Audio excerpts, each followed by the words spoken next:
मुख से उच्चारी, श्री तीर्थंकर देव ने श्रीमुख से उच्चारी। गणधर आदि शिष्यों ने श्रद्धा से स्वीकारी। गणधर आदि शिष्यों ने श्रद्धा से स्वीकारी। जड़ता दोष निवारिणी, त्रिभुवन जन कल्याणी। जन्म जन्म की प्यास बुझाती सृजनवाणी। बुझाती सृजनवाणी। जन्म जन्म की प्यास बुझाती सृजनवाणी। बुझाती सृ आगे आगे शिष्यों ने श्री गुरुमुख से धारी। आगे आगे शिष्यों ने श्री गुरुमुख से धारी। इसी तरह हमको मिली यह जिनवाणी प्यारी। इसी तरह हमको मिली यह जिनवाणी प्यारी। नाम अनेक सुशोभित देवी सरस्वती वरदानी। जन्म जन्म की प्यास बुझाती सृजनवाणी। बुझाती सृजनवाणी। जन्म जन्म की प्यास बुझाती सृजनवाणी। बुझाती सृ सारे संशय दूर हरे, ज्ञान प्रकाश फैलाए। सारे संशय दूर हरे, ज्ञान प्रकाश फैलाए। इसको जो भी धारे, भवसागर तर जाए। इसको जो भी तारे, भवसागर तर जाए। सब कर्मों से छुटकारा पा जाए पद निर्वाणी। जन्म जन्म की प्यास बुझाती सृजनवाणी। बुझाती सृजनवाणी। जन्म जन्म की प्यास बुझाती सृजनवाणी। बुझाती सृ जिनवाणी माँ की शरण, भव भव में सुखदाई। जिनवाणी माँ की शरण, भव भव में सुखदाई। जीवन हो नव जीवन, मिलता सौख्य सदाई। जीवन हो नव जीवन, मिलता सौख्य सदाई। सकल जगत हितकारिणी, कहलाती जिनवाणी। जन्म जन्म की प्यास बुझाती सृजनवाणी। बुझाती सृजनवाणी। जन्म जन्म की प्यास बुझाती सृजनवाणी। बुझाती सृ चंद्र और चंदन सी शीतल, पावन सृजनवाणी। जन्म जन्म की प्यास बुझाती सृजनवाणी बुझाती सृजनवाणी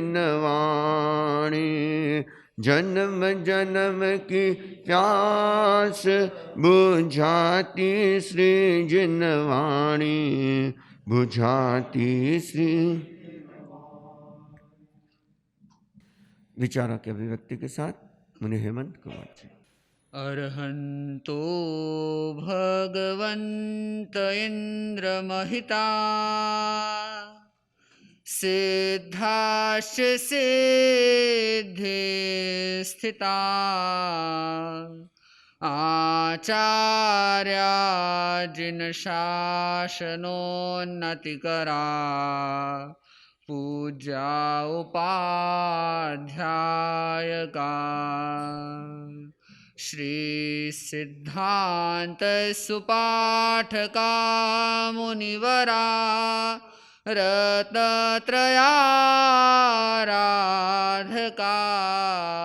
पंचैते परमेष्ठिनः प्रतिदिनं कुर्वन्तु नो मंगलम् कुर्वन्तु नो मंगलम्। आराध्य देव श्रवण भगवान महावीर के चरणों में वंदना। परम पावन आचार्य श्री महाश्रवण जी के चरणों में वंदना। विराजित मुनिषि के चरणों में वंदन। उपस्थित श्रद्धालु श्रावक श्राविकाओं, श्रवण भगवान महावीर का यह शासन चतुर्विध धर्म संघ और इस चतुर्विध धर्म संघ में साधना करने वाले हर सदस्य के मन में एक भावना होती है कि मेरी साधना निष्पत्ति तक पहुंचे। उसके लिए अनेक अनेक लोग प्रयत्न करते हैं, श्रावक के व्रतों का स्वीकरण करते हैं, तो साधु के महाव्रतों को भी स्वीकार करते हैं। तो कुछ लोग ऐसे होते हैं जो सिर्फ देखते चले जाते हैं, लोगों को देख करके वे अपनी प्रतिक्रियाएं व्यक्त करते हैं, स्वयं अपने जीवन में संयम साधना के उपक्रम को, स्वयं अपने जीवन में त्याग वैराग्य को फलीभूत होता देख नहीं पाते। तो आखिर क्या अंतर होता है, क्या ऐसी भेद रेखा है जो उन दोनों को अलग करती है? दोनों जो श्रवण भगवान महावीर को अपना आराध्य मानते हैं, दोनों जो श्रवण भगवान महावीर के बताए हुए मार्ग पर चलना चाहते हैं, फिर भी यह अंतर कुछ लोग कर पाते हैं, कर दिखाते हैं, और कुछ लोग देखते चले जाते हैं। क्या करते चले जाते हैं? देखते चले जाते हैं। कई लोग कहते हैं महाराज आप छोटी उम्र में दीक्षा ले ली। कोई लोग कहते हैं महाराज ये वैराग्य कैसे आता है। कई लोग कहते हैं महाराज धन्य है आपको। अलग अलग प्रकार की लोगों की प्रतिक्रिया होती है। तो मैं समझता हूं कि आप जिंदगी भर कहीं प्रतिक्रिया करते न रह जाएं, है ना। आप सिर्फ प्रतिक्रिया व्यक्त करते रहेंगे। किसी ने अच्छा किया, किसी ने व्रतों को महाव्रतों को स्वीकार किया, किसी ने तपस्या की, किसी ने त्याग वैराग्य के विशेष उपक्रम के साथ स्वयं को जोड़ा, और आप सिर्फ प्रतिक्रिया में लगे रहे तो आपके जीवन में कुछ बहुत अच्छा आप प्राप्त नहीं कर पाएंगे। व्यापार करते हो, बिजनेस में आप देखना, आप सिर्फ ताली नहीं बजाते हो कि हाँ अंबानी ने इतने पैसे कमाए, उस फर्म ने इतने पैसे कमाए, उसके पास इतनी मूडी है, यह है वह है। आप सिर्फ प्रतिक्रिया करते नहीं रह जाते, आप प्रयत्न करते हो। क्या करते हो? प्रयत्न करते हो। तो हमारा जीवन भी प्रतिक्रिया से छूट करके प्रयत्न पर आए, और हम ऐसा प्रयत्न करें कि हम स्वयं साधना के मार्ग पर आगे बढ़ सकें।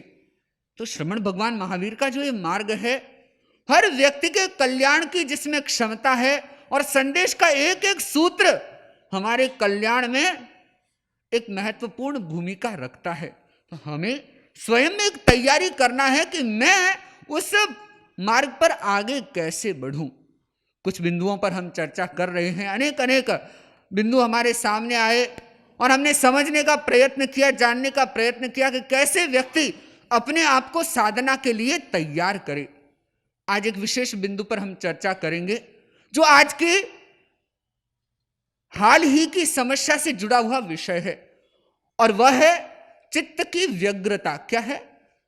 चित्त की व्यग्रता कहें, अस्थिरता कहें, या जो यह करूं कि वह करूं, ऐसा करूं कि वैसा करूं, इस प्रकार की जो भावना व्यक्ति की है वह एक बहुत बड़ी समस्या है। आज आपके सामने हर चीज के अनेक विकल्प है। क्या है? बहुत सारे विकल्प है। आप नीचे उतरते हो और नीचे उतरने के साथ आपको अगर शहर में जाना है, आपके पास बहुत सारे विकल्प है, बहुत सारे। आप ऑटो से भी जा सकते हो, पैदल भी जा सकते हो, इलेक्ट्रिक साइकिल भी लेकर के जा सकते हो, ओला भी बुक कर सकते हो और बाइक वाले को भी बुक करके जा सकते हो। तो हर चीज में आज जहां इतने विकल्प खड़े हो गए हैं तो व्यक्ति उन विकल्पों की दुनिया में ही घूमता चला जाता है। और ये एक शोध किया गया कि क्या इतने विकल्प व्यक्ति की जिंदगी को आसान बना देते हैं?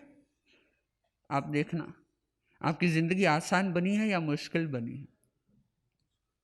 पहले जब इतने विकल्प नहीं हुआ करते थे और आज जब इतने विकल्प मौजूद हैं, दोनों में अगर हम तुलना करें तो आसान क्या था और मुश्किल कहां है? जहां विकल्प कम होते हैं वहां व्यक्ति निर्णय तक पहुंच पाता है और जहां विकल्प अत्यधिक होते हैं वहां व्यक्ति निर्णय पर नहीं पहुंच पाता। और आपके साथ भी ऐसा ही होता है। एक शोध किया गया, एक स्टोर में कुछ चीजों को डिस्प्ले में रखा गया और डिस्प्ले में भी लोग उस डिस्प्ले को देखते, यह चीज है, वह चीज है, ऐसा है, वैसा है, और कहते हैं कि जितने लोग आते उसमें से 60% लोग वह चीज खरीद के जाते। कितने लोग? 60%। और फिर उस क्रम को और बदला गया।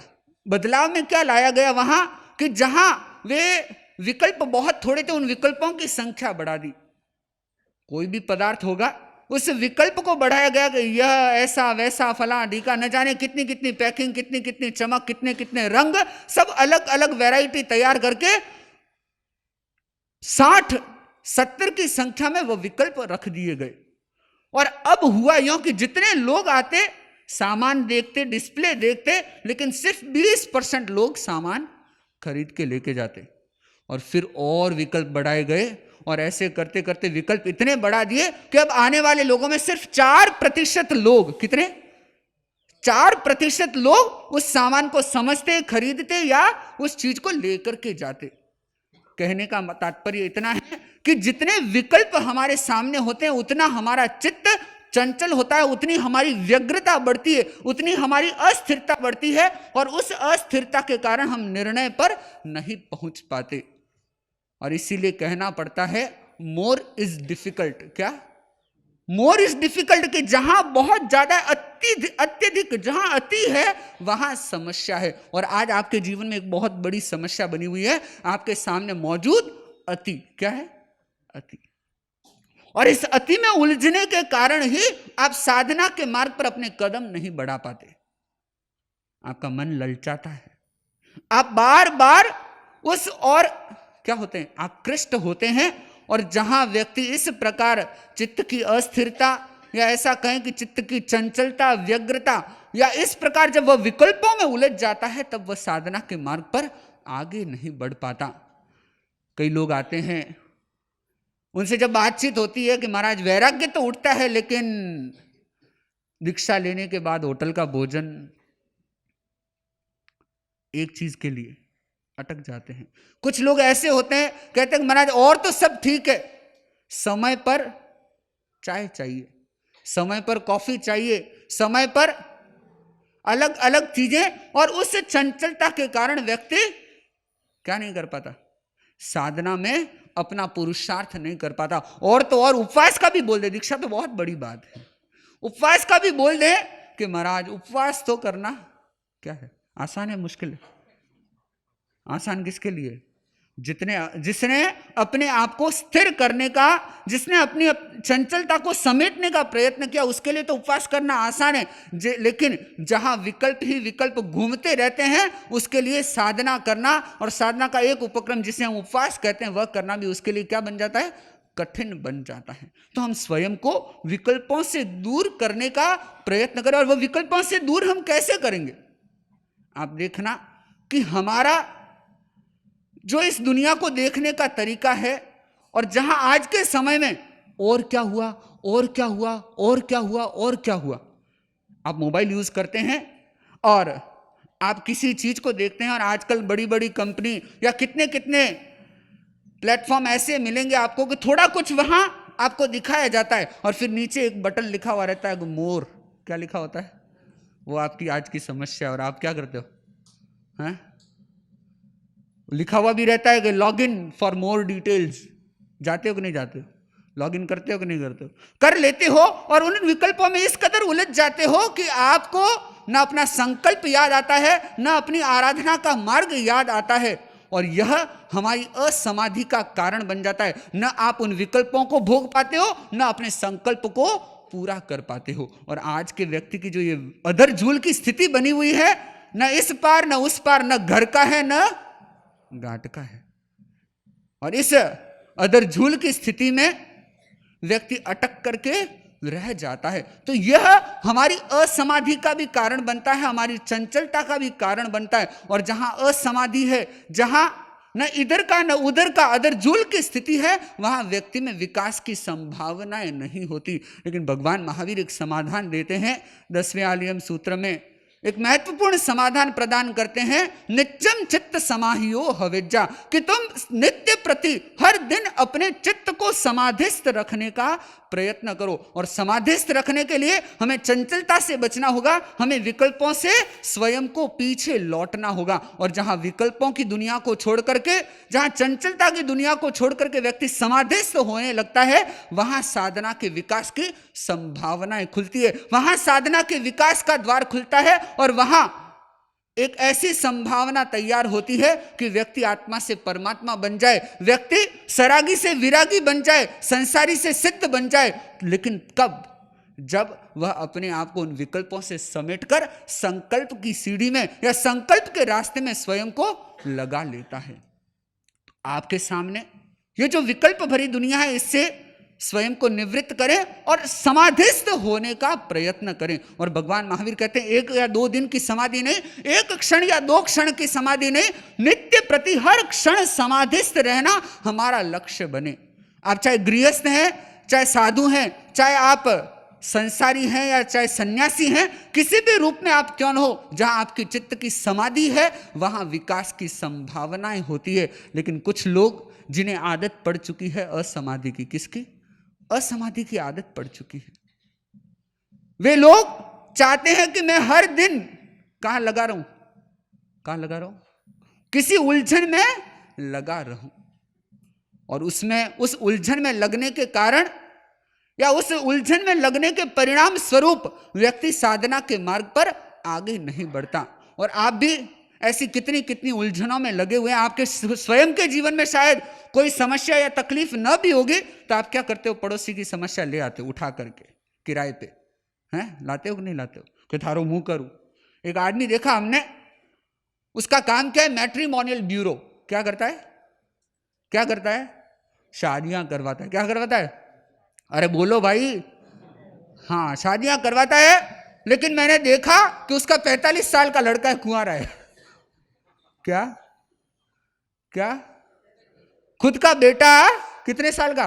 45 साल का कुंवारा है, छोरी मिली नहीं उसको, लेकिन दूसरों की शादियां करवा रहा है। तो व्यक्ति ऐसे दुनिया में भरे पड़े हैं जो स्वयं में कहना चाहिए न तो स्वयं का समाधान करते हैं, और या फिर दूसरों का समाधान या दूसरों की समस्या को उठा करके ले आते हैं और उस पर चिंतन करते हैं। और कुछ लोग जिनके स्वयं के जीवन में समस्या नहीं, लेकिन दूसरों की समस्या को समाधान या समाहित करने का एक प्रयत्न करते हैं। तो हम अपने आप को स्वयं पर केंद्रित करें, और जहां हम स्वयं ही असमाधिस्थ हैं, स्वयं ही अधर झूल में लटके हुए हैं, तो दूसरों के समाधान करने से कुछ होने जाने वाला नहीं है। तो हर दिन हर क्षण हमें समाधिस्थ रहने का प्रयत्न करना है। और जहां चित्त समाधि की उत्कृष्ट अवस्था होती है, वहां साधना का एक जो नया निखार भरा रूप देखने को मिलता है, वह अपने आप में विशेष होता है। साधु साध्वियां भी दीक्षित होते हैं, और दीक्षित होने के बाद भी उनके लिए कहा जाता है कि तुम अपने चित्त को क्या करो? समाधिस्थ करो। तुम भी अगर चंचल रहोगे, तुम्हारे चित्त में भी नाना प्रकार के विकल्प उठते रहेंगे, तो तुम्हारी मुक्ति भी नहीं हो सकती। तो व्यक्ति आज के समय में जहां उलझा हुआ है, उसके मन में एक भाव रहता है कि मुझे अमुक स्थिति को प्राप्त करना है, मुझे यह मिले, ऐसा न मिला तो फिर भी क्या हो जाता है, उसके बाद भी असमाधिस्थ हो जाता है, बेचैन हो जाता है। और उसकी वो कहते हैं ना, बेचैनी को मिटाने का कोई साधन नहीं मिल पाता। और वह बेचैनी पर बेचैनी, बेचैनी पर बेचैनी इकट्ठी करते करते करते करते स्वयं को क्या बना देता है, बेकार बना देता है। तो हम एक ऐसा मार्ग खोजें कि जिससे हमारे भीतर ये असमाधि विकसित न हो पाए, या असमाधि का भाव विकसित न हो पाए, या असमाधि का भाव या चंचलता शांत हो जाए। और उसके लिए हमें एक विशेष दृष्टिकोण का निर्माण करना होता है। और वह दृष्टिकोण अगर हमें प्राप्त हो जाता है तो हम हर क्षण, हर समय, हर पल समाधिस्थ रह सकते हैं। एक बार की बात, दो फकीर थे, जंगल में साधना किया करते थे। झोंपड़ी लगा करके उन्होंने अपनी साधना प्रारंभ की। और एक दिन हुआ यूं कि वह जंगल से निकल करके किसी नगर में गए कोई काम को लेकर। तो काम से लौट रहे थे और बीच रास्ते में उन्होंने देखा कि भयंकर आंधी और तूफान आ रहा है। क्या आ रहा है? आंधी और तूफान। लेकिन फिर भी अपनी मंजिल तक पहुंचना था, तो वे अपने उस झोंपड़ी तक पहुंचे। और झोंपड़ी तक पहुंचने के बाद उन्होंने देखा कि अब ठिकाने पहुंच गए हैं, झोंपड़ी में पहुंच गए, अब आराम से क्या करेंगे? विश्राम करेंगे। और उस विश्राम भावना से वह उस झोंपड़ी के अंदर प्रवेश करते हैं। और झोंपड़ी के अंदर खाट लगे हुए थे, और दोनों के दो खाट, एक फकीर एक खाट पर लेट गया, दूसरा फकीर दूसरे खाट पर। और जैसे ही लेट गए, अब क्या हुआ? आंखें आसमान की तरफ। तो एक फकीर ने देखा कि छत तो उड़ी हुई है। क्या क्या उड़ी हुई है? छत उड़ी हुई है, क्योंकि कच्ची झोंपड़ी थी, छत उड़ी हुई है। और उस उड़ी हुई छत को देख करके, अब दो सन्यासी है, लेकिन दोनों की मन की भावनाएं अलग अलग, दोनों के चिंतन बिल्कुल भिन्न भिन्न। एक व्यक्ति, एक फकीर, वह क्या कर रहा है? शिकायत कर रहा है। क्या कर रहा है? शिकायत कर रहा है। वह कह रहा है कि हे भगवान, हालांकि हम नहीं मानते कि भगवान ऐसा कुछ करता है, लेकिन उस फकीर की मान्यता थी कि सारा कुछ है जो भगवान का दिया है, जो करता है भगवान करने वाला है। तो उसने भगवान को फिर क्या बना दिया? शिकायत कार्यालय बना दिया। अब भगवान को शिकायत करने लगा, गालियां देने लगा कि हे भगवान, तू भी कैसा है? मैं हर रोज तेरी भक्ति करता हूं और आज तूने मेरी छत क्या की?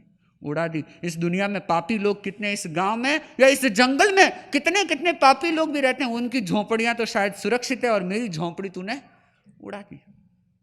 मैं तेरी भक्ति करता रहा, तेरी सेवा पूजा करता रहा, कितने कितने प्रकार की शिकायतें वे करते करते करते करते वह अपनी रात बिताने लगा। और इतने में दूसरा फकीर बोला कि आज की रात क्या है? आज की रात अपने आप में उत्सव की रात है। और आज की रात्रि मेरे जीवन की अभूतपूर्व रात्रि, ऐसी रात्रि मेरे जीवन में आज से पहले कभी मैंने नहीं देखी।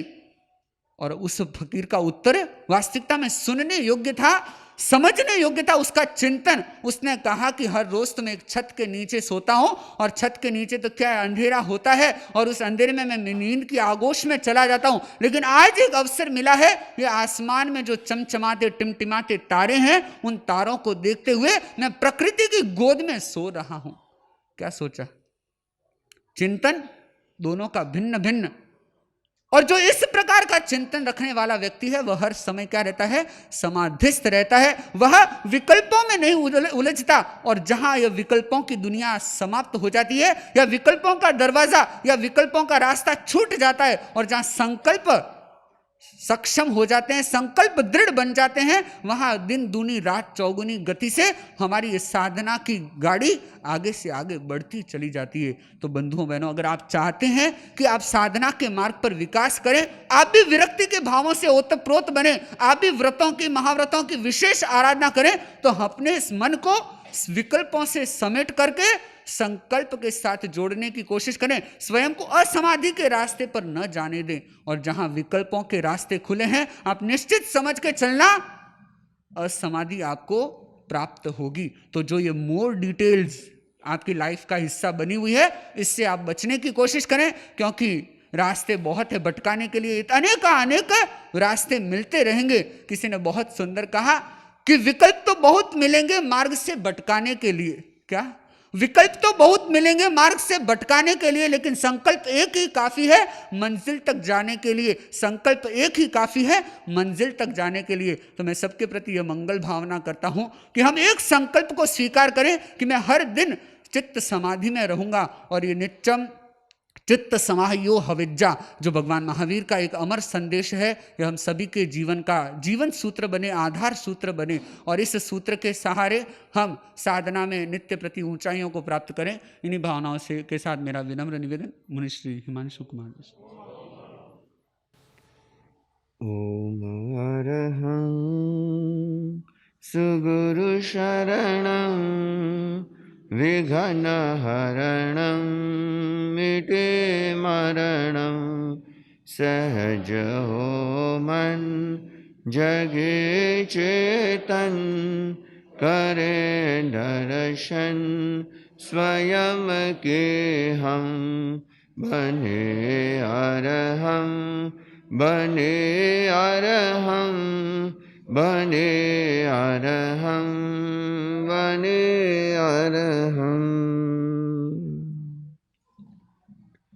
परम प्रभु को प्रणाम।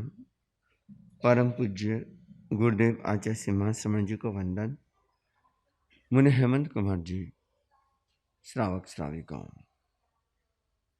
भगवान प्रभु महावीर से पूछा गया कि प्रभु, मैं अपने जीवन को सुखी बनाना चाहता हूं, मुझे अपने जीवन में सुख चाहिए, तो मुझे क्या करना होगा? तो भगवान ने बड़ा सरल सा सूत्र उपाय बता दिया। आया वया ही चय सो उमल्लम। 4 शब्द है। आया वया ही चय सो उमल्लम, 3 शब्द है। क्या वापस बोल दो एक बार? आया वया ही, बोलिए, चय सो उमल्लम। इसका मतलब क्या था? आया वया ही, अपने आप को तपाओ। क्या करना है? अपने आप को तपाओ। चय, चय मतलब होता है छोड़ो। सो मल्लम, सुकुमारता को छोड़ो और अपने आप को तपाओ। अगर व्यक्ति इतना कर लेता है, इन 2 बातों को याद रखता है, एक तो सुकुमारता को छोड़ना है और अपने आप को क्या करना है? तपाना है। तपाना कैसे है? वो ताप तपते हैं ना सर्दी के समय में, वो तपाना नहीं। यहां तपाने का मतलब क्या होता है कि जो परिस्थिति आए उसे क्या करना है? सहन करना है। और देखना, एक बात को सदा ध्यान में रखना कि हमारे सामने जो भी जैसी भी परिस्थिति आती है, अगर व्यक्ति उनको सहन करना सीख लेता है, उसमें अपने आप को तपा लेता है, और जो तपाता है या जो तपता है वही क्या बनता है? कुंदन बनता है, सोना बनता है। सोना कैसे बनता है? किसी ने देखा? सोना बनते हुए किसी ने देखा? हम गुरुदेव के साथ में एमपी की यात्रा कर रहे थे, मध्य प्रदेश की यात्रा, और उस समय गुरुदेव पधारे तो रास्ते में एक फैक्ट्री आई। कहा कि महाराज यहाँ पे सोना तैयार होता है, तो सोने के बिस्किट बनते हैं। और जब उस फैक्ट्री को देखा तो कितनी हजारों डिग्री टेम्परेचर पर जाकर के उस सोने को गलाया जाता है। जो मिट्टी अलग होती है और सोने के पार्टिकल अलग होते हैं, और उसके बाद में उसका वह क्या बन जाता है? बिस्किट बनते हैं, सिक्के बनते हैं। लेकिन देखना, वह स्वर्ण बनता है, लेकिन उससे पहले उसको कितना तपना पड़ता है। अगर जीवन को स्वर्ण बनाना है तो हमें भी क्या करना होगा? अपने आप को तपाना होगा। परंतु आज एक बहुत बड़ी समस्या है, और वो क्या है? हर व्यक्ति को क्या चाहिए? सुविधा चाहिए, आराम चाहिए, फैसिलिटी चाहिए। और यही सुविधा हमारी जिंदगी में क्या बन जाती है? दुविधा बन जाती है। और इसी कारण से जितना व्यक्ति सुविधा का आदी बन जाता है, जितना सुविधावादी बन जाता है, उतना ही व्यक्ति क्या रहता है? दुखी ज्यादा रहता है। और अगर सुखी बनना है तो हमें सुविधावाद से क्या होना होगा? ऊपर उठना पड़ेगा। क्या करना पड़ेगा? सुविधावाद से ऊपर उठना पड़ेगा। सुविधा बुरी नहीं है, सुविधा गलत नहीं है, सुविधा मिलना और सुविधावादी बन जाना, दोनों में बहुत बड़ा फर्क है। अब वासु पूज्य भवन में हम चातुर्मास कर रहे हैं, स्थान बड़ा अनुकूल है, सुविधा है, अर्थात उजास भी है, हवा पानी भी अच्छा है, सारा सब कुछ आसपास गोचरी का भी है, बहुत अनुकूलता है, सुविधा अलग चीज है। लेकिन अगर ये आ जाए, अरे मैं तो बस यहीं जाऊंगा, यही चाहिए, इसके बिना नहीं रह सकता, जब ये भावना आ जाती है ना, ये कौन सी भावना कहलाती है? सुविधावादी। और आज व्यक्ति का नेचर क्या बन गया है? सुविधावादी। इसलिए जिंदगी में भागदौड़ कर रहे हैं। किस लिए कर रहे हैं? आवश्यकता के लिए नहीं कर रहे हो। आवश्यकता तो आपकी कब की पूरी हो चुकी है, आवश्यकता तो आपकी पूरी हो रही है, बड़ी आसानी से आराम से आवश्यकता है सबकी पूरी हो रही है कि भाई आराम से आपको खाना पीना रहना कपड़ा लत्ता सब कुछ आराम से आपको उपलब्ध हो रहा है। लेकिन अब आपकी दौड़ किस में है? उससे आगे। अब उससे आगे क्या है कि मेरे को सुविधा मिले, मेरे को अनुकूलताएं मिले, और इसके लिए पूरी जिंदगी व्यक्ति दौड़ता रहता है। परंतु जो व्यक्ति सिर्फ सुविधाओं में उलझ जाता है वो कभी अपने आप को सुखी नहीं बना सकता। भगवान प्रभु महावीर कहते हैं तुम अपने आप को तपा, अर्थात अपने शरीर को ऐसा बनाओ कि जो हर परिस्थिति को सहन कर सके। सर्दी है उसको भी सहन कर सके, गर्मी है उसको भी सहन कर सके, या शरीर में कोई वैसी व्याधि उत्पन्न हो जाए उसको भी सहन कर सके। और अगर शरीर सध जाता है तो कहते साधना करना बहुत आसान हो जाता है। लेकिन हमारा शरीर कैसा है? सधा हुआ है। थोड़ी सी अगर गर्मी यहां ज्यादा हो जाए, न तो आप ढंग से प्रवचन सुनोगे और नहीं ढंग से खुद बैठोगे, नहीं किसी को बैठने दोगे, क्योंकि आप क्या करोगे? अरे बहुत गर्मी है, अरे बहुत गर्मी है, अरे खिड़की खोलो, अरे। और फिर बहुत लोगों की नजर कहाँ जाती है? और कई लोग तो है ना, जब आते हैं ना तो देखिए वो हेलीकॉप्टर कटे घूमे, ये पंखा कहाँ चला वहीं पे। अब प्रवचन तो यहाँ हो रहा है, लोग यहाँ बैठे हुए हैं, और बीच में जो फिर कहते जगह खाली होती है, लोग कहाँ बैठते हैं? तो सेंटर पॉइंट खोजते हैं, क्या यहाँ बैठना है। लेकिन यह सुविधा आपकी साधना में बहुत बड़ी बाधा बन जाती है। यही सुविधा आपके मन को व्याकुल करने वाली बन जाती है, और जो अपने आप को तपाना जानता है, जो सहन करना जानता है, उसके सामने अनुकूल प्रतिकूल कैसी भी परिस्थिति क्यों न आ जाए कोई फर्क नहीं पड़ता, वो अपनी मस्ती में मस्त रहता है। इसलिए भगवान प्रभु महावीर ने यह सूत्र दिया, आया वया ही। पहला क्या है? अपने आप को तपाओ, और दूसरा क्या है? सुकुमारता को छोड़ो। सुकुमारता का मतलब क्या होता है? सॉफ्टनेस, कोमलता। ये जो हमारा शरीर क्या है आजकल इतना नाजुक हो गया कि थोड़ी सी भी चीज को, थोड़ी सी भी प्रतिकूलता को वो सहन नहीं कर पाता। और एक बात याद रखना, ये जो शरीर है ना, इसको जैसा ढालोगे वैसा ढल जाएगा। अगर इसको सहन करना सिखाओगे तो ये सहन करना सीख जाएगा, और अगर इसको सुविधा में रखोगे तो ये सुविधावादी बन जाएगा, उसके बिना नहीं रह सकता। और अगर इसको थोड़ा थोड़ा ढालने की कोशिश की तो क्या होगा? वह शरीर उसके इतना अनुकूल बन जाता है, और फिर साधना करने में कभी बाधा नहीं आती। राजा और मंत्री दोनों जा रहे थे, और राजा ने एक दृश्य देखा, और दृश्य देख करके राजा का पैर अपने आप रुक गया। और राजा ने कहा कि मंत्री देख वो क्या है सामने। तो देखा एक किसान खेत में सो रहा है, और बड़ी मस्ती से सो रहा है। तो इसमें क्या खास बात है? आप देखना, अगर अपने को कह दे कि जिस पथ पे चलना भी बड़ा मुश्किल होता है, एकदम कंक्रीट हो, पत्थर हो, उबड़ खाबड़ जमीन हो, और वहां पर व्यक्ति बड़ी मस्ती से नींद ले रहा है, तो अपने क्या कहते हैं? अरे देखो अल्लाह अपू तो हाली जी को नींद आवे। तो राजा से चलना भी बड़ा मुश्किल था, इतनी उबड़ खाबड़ और इतनी पथरीली धरती थी, लेकिन वह किसान बड़ी आराम से खर्राटा भर रहा था, नींद ले रहा था।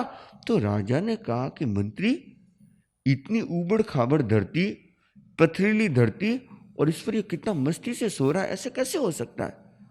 तो वह मंत्री बोला कि राजन, ये शरीर है, इस शरीर की क्षमता क्या है, जैसा ढालो वैसा ढल जाता है। तो कहा कि मैं तो नहीं मानता, ऐसे कैसे हो सकता है? तो कहा कि एक काम करते हैं, इसको 1 महीने के लिए महलों में ले चलते हैं और एक प्रयोग करते हैं, और फिर देखना आप कि यह शरीर जैसा ढालते वैसा ढलता है या नहीं ढलता। तो कहा कि ठीक है। तो उसको जाकर के उठाते हैं और बोलते हैं कि सुन, और वो देखता है तो अरे सामने राजा खड़ा है, वो एकदम पैरों में गिर जाता है। कहा कि फरमाइए राजन। तो कहा कि देख, तेरे को महलों में चलना है और वहां तेरे को सारी सुविधा मिलेगी, तेरे को महलों में रहना 1 महीने के लिए। तो कहा कि ठीक है, रह जाऊंगा। तो वो महलों में जाता है और महलों में उसको रहने के लिए सारी सुविधाएं दी जाती है, खाने का, पीने का, रहने का, और एकदम डल्लभ का गद्दा, और इतना मखमली गद्दा कि आराम से सोते ही नींद आ जाए। और वह किसान सोया। सवेरे उठा, राजा ने पूछा नींद आई? कि राजन, एक क्षण के लिए भी रात को नींद नहीं आई। तो अरे भले आदमी, डल्लभ के गद्दे पर सोया था और नींद नहीं आई। तो कहा कि राजन, मेरे को नींद तो आई नहीं, और रात भर करवटें बदलते रहा। तो कहा कि कोई बात नहीं, 2 दिन, 3 दिन, 4 दिन, 7 दिन बीते, और राजा हर रोज एक प्रश्न पूछता, क्या नींद आई? 7वें दिन वो बोला कि राजन, ओहा, क्या मस्त नींद आई। पहले दिन एक क्षण के लिए भी नींद नहीं आई थी, लेकिन 7वें दिन उस किसान को बड़ी मस्ती भरी नींद आई, और नींद आने के बाद में अब वो बड़ा प्रसन्न रहने लगा और कहा कि अरे वाह, मजा ही मजा है। 7 दिन और बीते होंगे, और एक दिन मंत्री बोला कि राजन, कल मैं आपको एक नाटक दिखाऊंगा। तो कहा कि ठीक है। अब क्या हुआ, रात को वह किसान सोया और मंत्री ने क्या किया, उसके गद्दे के नीचे ऐसे कुछ नुकीली चुभने वाले ऐसे कंकर पत्थर रख ले, जिससे क्या होता था, हल्की सी चुभन पैदा होती थी।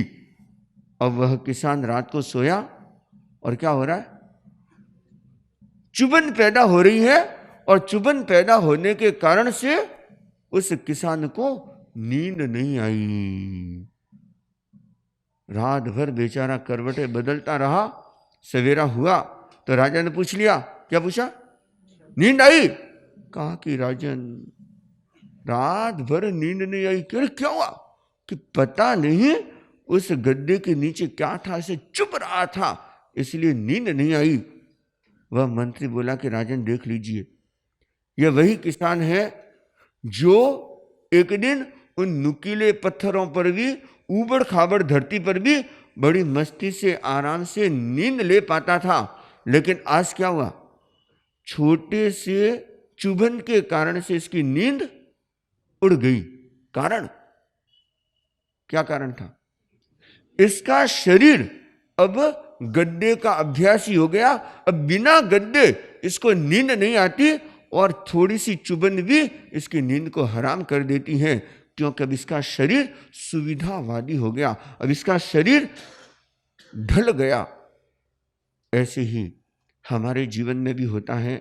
हम क्या खोजते हैं? सुविधाएं खोजते हैं, और जब सुविधा खोजने लग जाते हैं या सुविधा के आदी हो जाते हैं, तो फिर व्यक्ति विपरीत परिस्थिति को सहन नहीं कर पाता, और जब विपरीत परिस्थिति सहन नहीं कर पाता तो मान के चलना वह उसके जीवन में क्या कारण बनेगा? दुख का कारण बन जाएगा। वह अपने जीवन में सुख और दुख के बीच में झूलता रहेगा, और जैसी प्रतिकूलता आई और वह अपने आप को दुखी बना लेगा। इसीलिए भगवान प्रभु महावीर क्या कहते हैं? तो अपने आप को तपा। हाँ, तपाने का मतलब ये नहीं है कि अपने को चला चला करके दुखों को झेलना है, नहीं, जो आ जाए उन दुखों में क्या करना है? उनको सहन करने का अभ्यास करना है। मान लो सर्दी हो गई, गर्मी आ गई, कोई बात नहीं, थोड़ा थोड़ा अपने आप को तपाने की कोशिश करो।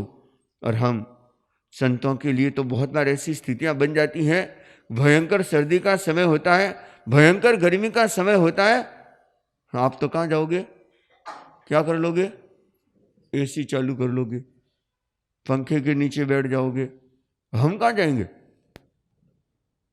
हमारे पास क्या उपाय है? तो क्या करना होता है, अपने आप को तपाओ, अर्थात उसको समभाव से सहन कर लो।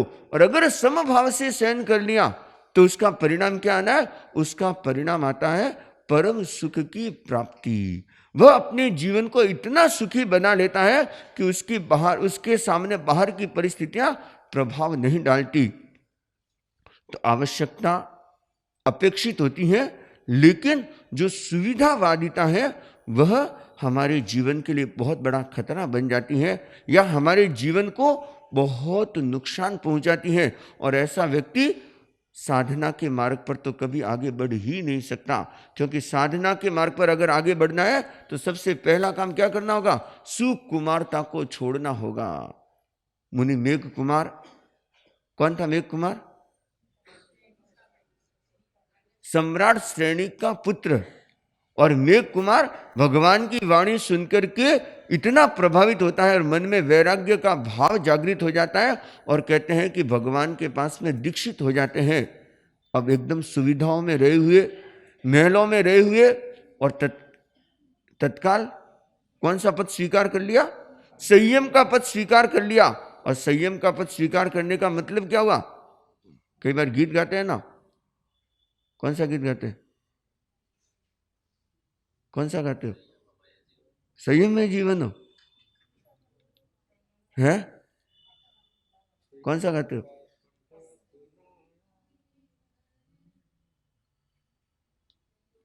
संयम के पथ पर चलना खांडे की धार के समान माना जाता है, दुधारी तलवार मानी जाती है, लोह के चने चबाना माना जाता है।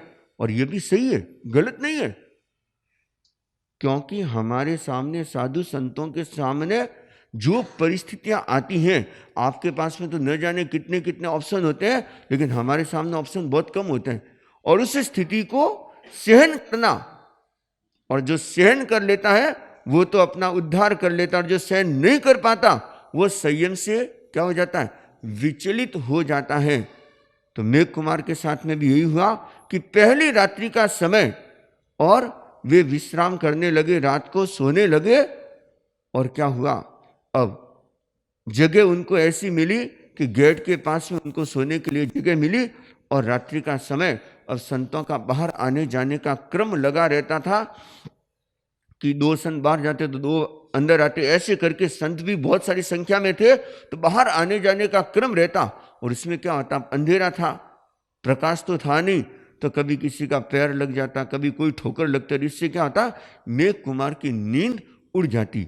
अब रात भर नींद नहीं आई, पहली रात्रि, और उसमें भी क्या हो गए, इतने परेशान हो गए कि नींद ही नहीं आई। तो मन में क्या आया, अरे ये क्या जीवन है, इससे तो मैं महलों में कितना अच्छा था, कितना शांति से सुख से जीवन व्यतीत कर रहा था, और यहां तो ये परेशानियां, ये ठोकरे खाओ, इससे तो अच्छा है अपने तो महलों में ही चले। और कहते हैं कि वे सवेरे सवेरे उन्होंने निर्णय कर लिया कि मैं भगवान प्रभु महावीर के पास में जाकर के क्या करूंगा, प्रभु ये लो आपका ओघा, नहीं चाहिए। और जब मेघ कुमार भगवान के दर्शन करने के लिए आते हैं, और भगवान बोध देते हैं कि मेघ, एक रात्रि के कष्टों से तो इतना घबरा गया, और तुमने संयम छोड़ने का, साधुत्व छोड़ने का, साधना के पथ को छोड़ने का निश्चय कर लिया, और इतना कायर बन गया। और कहते कि भगवान की वाणी सुनकर के मेघ को ऐसा प्रतिबोध मिलता है, और प्रतिबोध भी कैसा, भगवान महावीर कहते हैं कि अरे देख, यह तो तुमने कौन सा कष्ट सहा है, अरे तुमने तो इससे तीसरे भव में जो कष्ट सहे थे उसको देख कि कितना भयंकर तुमने कष्टों को सहन किया था, पिछले जन्म में तुमने कितने कष्ट सहे थे। और मेघ कुमार, जब तुम हाथी के भव में था, और उस समय तुमने कितने दिन तक? 3 दिन तक, 3 दिन तक तुमने कितनी भयंकर वेदना को सहन किया था। एक पैर जब उठा करके रखा और उस समय कितनी भयंकर वेदना को सहन किया था, और उसके सामने तो ये कष्ट क्या है। लंबा घटना प्रसंग चलता है, परंतु जब भगवान की वह वाणी मेघ कुमार सुनता है तो कहते हैं कि ऐसा बोध मिलता है, और उस समय यह संकल्प करते हैं कि मैं अपने शरीर की सुकुमारता को छोड़ता हूं और मुझे अपने जीवन को तपाना है और मुझे अपने शरीर को साधना है, और मैं पूरा का पूरा अपना जीवन किसके लिए? जैन शासन के लिए समर्पित करता हूं, साधना के लिए समर्पित करता हूं। तो आप सोचो कि हम कितनी सुविधा में उलझे हुए हैं, और यही सुविधा हमारे लिए क्या कारण बन रही है? दुविधा का कारण बन रही है। हम 7 सुखों के बारे में चर्चा कर रहे हैं। कितने सुख? 7 सुख। और वो सातों के सातों सुख कौन से हैं? रिलेटिव सुख हैं, वास्तविक सुख नहीं है। वास्तविक सुख नहीं, वास्तविक सुख तो कौन सा? रियल सुख है, जिसके बारे में बाद में चर्चा करेंगे। लेकिन हम जिसके बारे में चर्चा करें वह अवास्तविक दुख है, अशाश्वत दुख है। दुख निश्चित रूप से वह बदलने वाला है, छूटने वाला है, टेम्परेरी है, थोड़ी देर का है, और वह निरंतर घटने वाला है।